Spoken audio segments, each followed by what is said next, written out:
Hello అండి, అందరికీ నమస్తే. Welcome back to our channel. నేను మిస్ టీమేరాజీ. ఈరోజు మన వీడియోలో చూపించబోయే రెసిపీ వచ్చేసి టేస్టీగా సాంబార్ తయారీ విధానం చూపించబోతున్నానండి. ఈ సాంబార్ వచ్చేసి చిట్టి ఉల్లిపాయతో చేస్తున్నాను. చాలా బాగుంటాయి. టేస్ట్ అయితే కనుక అన్నంలోకి, టిఫిన్స్లోకి అయితే చాలా బాగుంటాయండి. చేసుకోవడం కూడా చాలా ఈజీ. మీరు కూడా తప్పకుండా ట్రై చేయండి ఫ్రెండ్స్. ఈ వీడియో పూర్తి వరకు చూసి అలాగనే మన ఛానల్ కనుక ఫస్ట్ టైం చూస్తున్న వాళ్ళైతే వీడియోకైతే ఒక లైక్ చేసి మన ఛానల్ అయితే సబ్స్క్రైబ్ చేసుకోండి. ఇంకా లేట్ చేయకుండా సాంబార్ ఎలా తయారు చేసుకో చూసేద్దాం.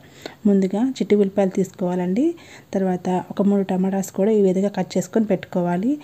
కారానికి సరిపడా పచ్చిమిరపకాయలు కూడా ఈ విధంగా కట్ చేసి పెట్టుకోండి. సాంబార్లోకి పులుపు సరిపడా చూసుకొని చింతపండు కూడా నానబెట్టుకు ఉంచుకోవాలి. తర్వాత పప్పు అనేది ఈ విధంగా అయితే ఉడికించుకొని ముందుగానే ఉంచుకున్నానండి. కొంచెం పసుపు, ఉప్పు, ఆయిల్ వేసేసి మెత్తగా అయితే ఈ విధంగా ఉడికించుకొని ఉంచుకోవాలి. ఇప్పుడు సాంబార్ తయారు విధానం చూసేద్దాం. ముందుగా స్టవ్ ఆన్ చేసి కుక్కర్ పెట్టేసుకొని 2 గంటల వరకు ఆయిల్ వేసుకోవాలండి. ఈ ఆయిల్ కొంచెం వీటెక్కిన తర్వాత దీంట్లోకి పోపు దినుసులు వేసుకోవాలి. ఆవాలు, జీలకర్ర అనేది కొంచెం ఎక్కువ వేసుకోండి. సాంబార్లో టేస్ట్ బాగుంటుందన్నమాట. ఈ ఆవాలు, జీలకర్ర వేసిన తర్వాత 1 స్పూన్ మినపప్పు వేసాను. అలానే 1 స్పూన్ పచ్చిపప్పు వేసానండి. ఇవి కొంచెం వేగిన తర్వాత దీంట్లోకి ముందుగానే కట్ చేసి పెట్టుకున్న పచ్చిమిరపకాయ ముక్కలు కూడా వేసుకోవాలి. పచ్చిమిరపకాయ ముక్కలు కొంచెం వేగిన తర్వాత దీంట్లోకి చిట్టి ఉల్లిపాయలు వేసుకోవాలి. ఈ ఉల్లిపాయలు కూడా వేసిన తర్వాత దీంట్లోకి 1 స్పూను అల్లం వెల్లుల్లి పేస్ట్ వేయాలి.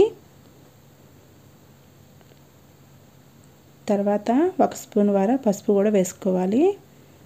వేసేసి అంతా కూడా ఒకసారి బాగా కలుపుకోవాలి. ఈ విధంగా కలిపిన తర్వాత దీంట్లోకి 2-3 రెబ్బలు కరివేపాకు కూడా వేసుకోవాలి. తర్వాత కొంచెంగా కొత్తిమీర కూడా వేసానండి.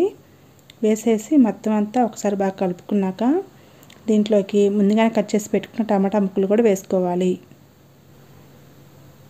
ఈ టమాటా ముక్కలు వేసిన తర్వాత ఒకసారి మొత్తం కలుపుకున్నాక పైన మూత పెట్టేసి 1 నిమిషం పాటు మగ్గనివ్వాలి. ఇప్పుడు రుచికి సరిపడా చూసుకొని సాల్ట్ వేసుకోండి. అలాగే తినే కారాన్ని బట్టి చూసుకొని 1 స్పూన్ వరకు కారం వేసుకోవాలి. ఇందాక పచ్చిమిరపకాయలు వేసాం కదా, అందుకనేసి కారం అనేది చూసుకొని వేసుకోండి. ఇప్పుడు ఉప్పు, కారం వేసిన తర్వాత మొత్తం అంతా ఒకసారి బాగా కలుపుకొని తర్వాత వచ్చేసి ముందుగా నానబెట్టి ఉంచుకున్న చింతపండుని బాగా పిసికి ఈ విధంగా అయితే చింతపండు నీళ్ళు పోసుకోవాలి. తర్వాత తగినన్ని నీళ్ళు కూడా పోసుకోవాలండి. ఈ విధంగా నీళ్ళు పోసిన తర్వాత మొత్తం అంతా ఒకసారి బాగా కలుపుకొని పైన మూత పెట్టేసి బాగా మరగనివ్వాలి. ఈ విధంగా మరిగేటప్పుడు దీంట్లోకి ముందుగానే ఉడికించి పెట్టుకున్న పప్పు వేసుకోవాలండి.